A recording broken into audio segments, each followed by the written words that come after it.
बिस्मिल्लाहिर्रहमानिर्रहीम। अस्सलाम वालेकुम। जहाँ भी हैं खुश रहें, आबाद रहें, हंसते मुस्कुराते रहें। दुआ है कि अल्लाह ताला हम सबको हलाल और वसी रिज़्क़ अता करे, आमीन। सर्दियाँ हैं जी, क्या कमाल की सब्जियाँ आ रही हैं, बहुत ही फ्रेश, बहुत ही मज़ेदार। और पकोड़े तो हर घर में आजकल रूटीन में ही बन रहे हैं सर्दी की शिद्दत की वजह से। पालक के पकोड़े हो गए, मिक्स पकोड़े हो गए, आलू के पकोड़े हो गए, लेकिन आज हम बनाएंगे जी गोभी के बहुत ही मज़े के पकोड़े। ऐसी कमाल की हम मैरिनेशन करेंगे कि आउट क्लास टेस्ट होगा इंशाल्लाह ताला। जब आप ट्राई करेंगी तो बड़ों के साथ बच्चे भी बहुत खुशी खुशी खाएंगे ये। तो चले चलते हैं, बनाना स्टार्ट करते हैं। यहाँ पे मैंने ले लिया है जी एक गोभी का फूल, बिल्कुल फ्रेश, बहुत ही ज़बरदस्त सा, ताज़ा ताज़ा सा।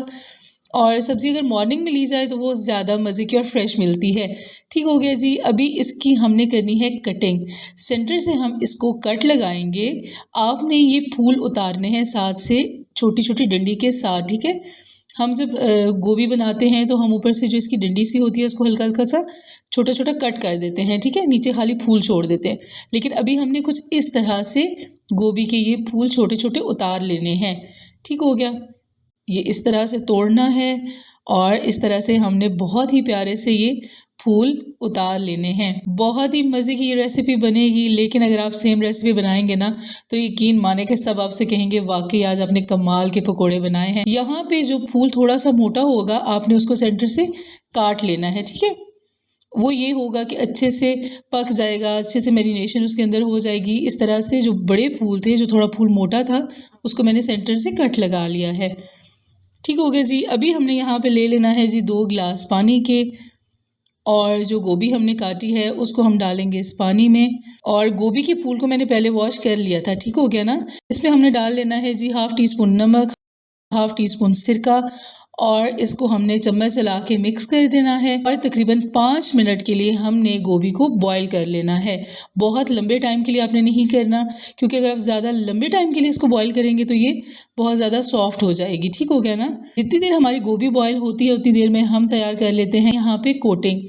यहाँ पे मैंने ले लिया है जी 1 कप बेसन का, 1/2 टीस्पून मैंने नमक लिया है, 1 टेबल स्पून मैंने ली है कसूरी मेथी, इसको अपने हाथ पे रगड़ के डाल लेना है। 1/4 स्पून मैंने लिया है येलो फूड कलर, जिससे कलर बहुत ही खूबसूरत आएगा। यहाँ पे 2 टेबल स्पून मैंने ले लिया है कॉर्नफ्लोर, ठीक है। अभी हमने हस्बे ज़रूरत पानी लेना है, और ध्यान से आपने देखना है, बहुत ज़्यादा थिक नहीं होना चाहिए और बहुत ज़्यादा ये पतला भी नहीं होना चाहिए, ठीक है। थोड़ा थोड़ा पानी डालते जाएं और इस बैटर को आप रेडी कर लें। अब इसकी शाइनिंग देखें, इसका कलर देखें। जब हमारे पकोड़े फ्राई होंगे ना तो बहुत ही प्यारे से दिखेंगे। ये बैटर हमारा रेडी हो चुका है। अभी हम चलते हैं जी और देखते हैं गोभी हमारी बॉयल हो चुकी है। ये देखिए, अभी हम इसको निकाल लेंगे और बाउल में डाल लेंगे। इसमें डाल लेना है 1/2 स्पून हल्दी, 1/2 टीस्पून हमने डाल लेनी है red chilli flakes, 2 tablespoon हमने डाल लेनी है रेड चिली सॉस, और साथ ही 2 टेबल स्पून हमने डाल लेना है सोया सॉस। ध्यान में रहे कि मैंने नमक नहीं डाला, ठीक है। जब हमने गोभी को बॉईल किया था तो भी मैंने नमक डाल दिया था, और जो बेसन का लिक्विड हमने तैयार किया है उसमें भी नमक है। इसमें अभी मैं नमक इसलिए ऐड नहीं करी क्योंकि हमने इसमें सॉसेस डाली हैं, ठीक है। सोया सॉस डाला है, चिली सॉस डाला है, ठीक है। इनमें भी बहुत ज़्यादा नमक होता है। इनको हमने अच्छे से मिक्स कर लेना है और तकरीबन 20 मिनट के लिए हमने इनको मैरिनेट करके रख देना है।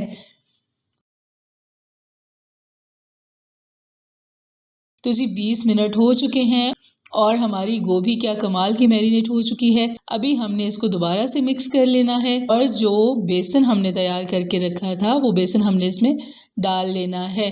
ध्यान रहे कि आपका बेसन बहुत ज़्यादा पतला भी ना हो, बहुत ज़्यादा गाढ़ा भी ना हो, ठीक है। बॉल को हमने बहुत अच्छे से साफ़ कर लेना है, और जो गोभी है इसको हमने बेसन के साथ बहुत अच्छे से चम्मच की मदद से मिक्स कर लेना है। तो ये देखिए, कलर आप चेक कीजिए कितना खूबसूरत कलर लग रहा है। जो खाने हम बनाते हैं उनका खूबसूरत दिखना भी बहुत लाजमी होता है टेस्ट के साथ साथ। यहाँ पे मैंने ऑयल ले लिया है जी। ऑयल को मैंने अच्छा सा गर्म कर लिया है, बहुत तेज़ गर्म नहीं करना आपने, ठीक है। और अभी हम अपने गोभी को बेसन में इस तरह से डिप करके डालते जाएंगे साथ साथ। ठीक हो गया ना। तो जी इसको हमने फ्राई कर लेना है तकरीबन 6 से 7 मिनट के लिए, बहुत ही प्यारा सा कलर आने तक। उलट पुलट करते रहना है आपने। उसी में हमारी गोभी बहुत ही मज़े की क्रिस्पी हो जाएगी। जो हमने इसमें कॉर्नफ्लोर डाला था वो हमने डाला था क्रिस्प के लिए। आप यहाँ पे अंदाज़ा लगा सकते हैं कि कितने मज़े की तैयार हुई होगी। तो अभी हमने इसको मज़ीद फ्राई करना है। बहुत ही खूबसूरत सा कलर आ चुका है, ये देखिए जी। अभी हम इसको निकाल लेंगे और चलते हैं बहुत ही खूबसूरत सी सर्विंग की तरफ। तो ये लीजिए जी, माशाल्लाह, खाइए, इंजॉय कीजिए, खुश रहिए, खुश रखिए और अल्लाह ताला आप सबको बहुत सारी खुशियाँ दे। ये देखिए, चेक कीजिए कि कितने मज़े से हमारी गोभी गल चुकी है। आपने ये रेसिपी ज़रूर ट्राई करनी है, ठीक है। इंशाल्लाह ये पकौड़े आपके घर में सबको बहुत ज़्यादा पसंद आएंगे। आई होप कि आप लोगों को वीडियो पसंद आई होगी। वीडियो अच्छी लगी है तो लाइक कर दें, मेरे चैनल को सब्सक्राइब कर दें। मिलेंगे न्यू वीडियो के साथ। अपना बहुत सारा ख्याल रखिएगा और मुझे दुआओं में याद रखिएगा। अल्लाह हाफिज़।